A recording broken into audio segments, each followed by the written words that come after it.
Good day everyone, dear brothers and sisters in Christ. Today is Tuesday, February 13, 2024. Welcome sa aking video. I am Myrna de la Mariana Osides, Philippines. Would like to share the gospel for today. Please don't forget to subscribe, like, and share sa aking video. And let us pray. Come Holy Spirit, grant us the gift of counsel. And our gospel for today is according to St. Mark chapter 8, verses 14 to 21. Ang pampaalsang ginagamit ng mga Pariseo at ni Herodes. Ating alamin ang mabuting balita ng Panginoon ayon sa aklat ng San Marcos. Nakalimutan ng mga alagad na magdala ng tinapay. Iisa lang ang kanilang tinapay sa bangka. Sinabi ni Jesus sa kanila, mag-ingat kayo sa pampaalsang kinakalat ng mga Pariseo at ni Herodes. Sabi nila sa isa't isa, wala kasi tayong dalang tinapay kaya sinabi niya iyon.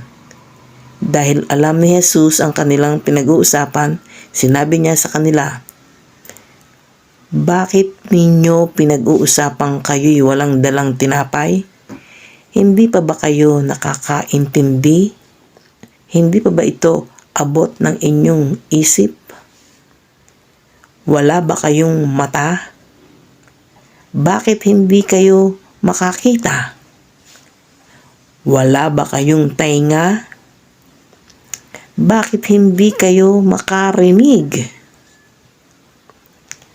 Hindi ba ninyo naaalala nang paghati-hatiin ko ang 5 tinapay para sa 5,000 tao?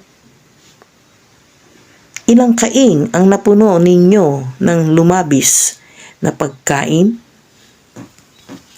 12 po, tugon nila.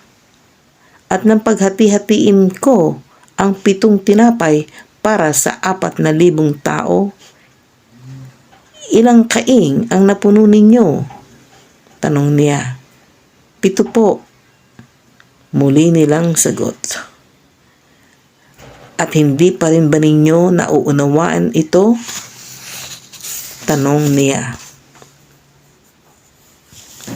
Ang mabuting balita ng Panginoon. Pinupuri ka namin, Panginoon Jesucristo. Let us pause for a while and let us pray. Lord Jesus Christ, true light of the world, you guide all mankind to salvation. Give us the courage, strength, and grace to build a world of justice and peace, ready for the coming of that kingdom where you live with the Father and the Holy Spirit, one God forever and ever. Amen. God bless us all in the name of the Father, and of the Son, and of the Holy Spirit. Amen.